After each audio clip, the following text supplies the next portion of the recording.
civilization was Christian. So the Bible, Old Testament, identified what are evils, what are okays, etc.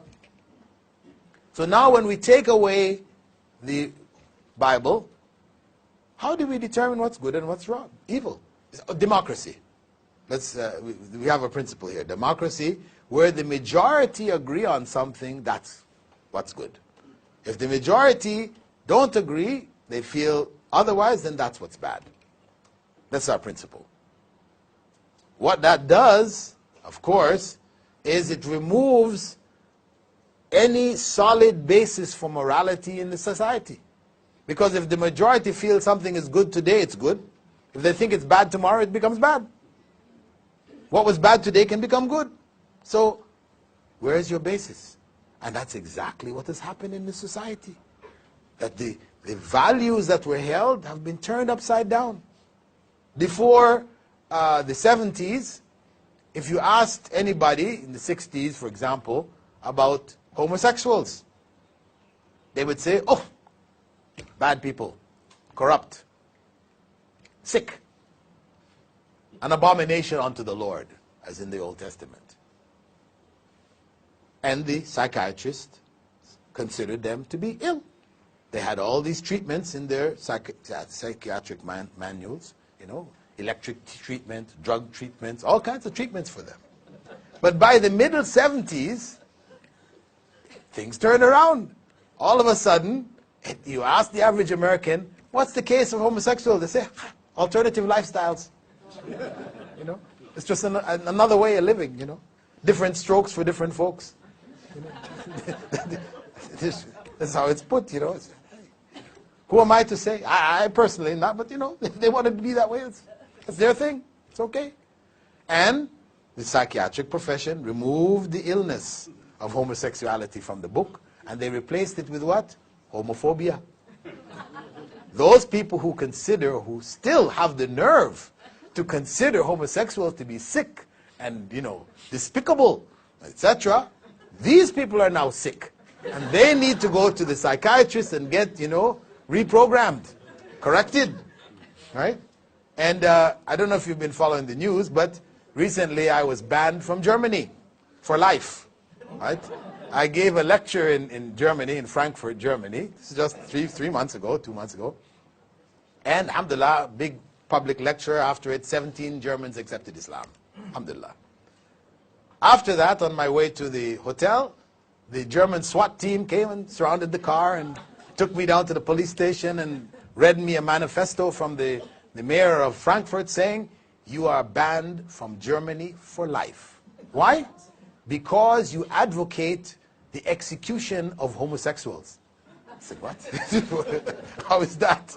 You know, yeah, Islamic law says that, you know, if you're caught in the act in an Islamic state, you will be executed.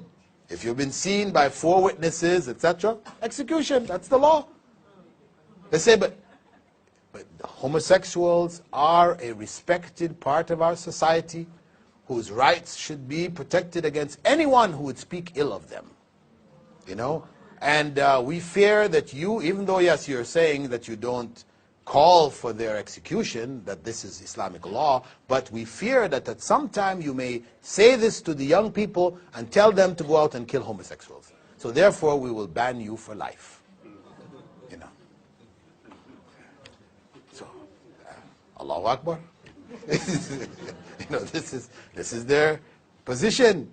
And of course, you know, this is just an ongoing saga with the homosexuals. So if you go on YouTube and you click Islam and homosexuality, there's only one lecture, mine. I gave one lecture, a part of a series of lectures, which basically was in defense of Islamic law and its rulings concerning adultery, you know, theft, etc. You know, it talked about many other things, but among them was homosexuality and its punishment in Islam. It was a lecture given in defense of Islamic law. It looked at all of the arguments of the homosexuals. They like to say, you know, it's nature, it's in nature. It's not unnatural like you all are saying. Because we can find a fish off the coast of Japan who, when the male mates with the female, he now starts to act like a female. So the other males come and try to, mate with him, and that way they don't get to his female. Yeah, there's a fish like that off the coast of Japan. And there's also a butterfly in South America that does the same thing. So he said, it's not unnatural. So I said there that, okay, we also have the black widow spider. The black widow spider, when she finishes mating with her husband or mate, she kills him and eats him. So is that okay now? We say it's natural for wives if they, have that inclination to kill their husbands and eat them. So I said, so I went through their genetic arguments and all the different arguments, and I showed that they were false. So I've attacked the homosexuals according to their judgment, because it is not for them, it's not enough to say, well, okay, we accept you. You have the right to make your choice. No, they're saying, don't even say anything against us. Not only toleration, we want to be respected and liked. And they have now introduced into the educational systems of the West. In the States, kids in grade 1 on the East Coast have a book which is called My Two Dads. Yeah, grade 1, My Two Dads. In it, Johnny has two dads, Tommy has a dad and a mom. But Johnny's two dads, they're really great guys. They take him to the beach, they take him to the playground, they take him here, they take him there, to get the children used to the idea of two dads. In England, the book they have is called The Prince.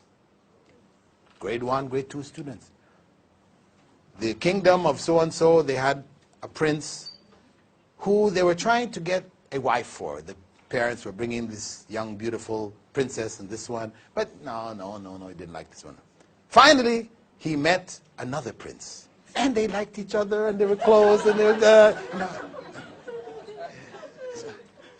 very subtly feeding these ideas into the society. So they are coming at that civilization, they're coming at them in full force. In full force. And of course, it's coming at us too. Because from there, it comes to us. It's just a matter of time.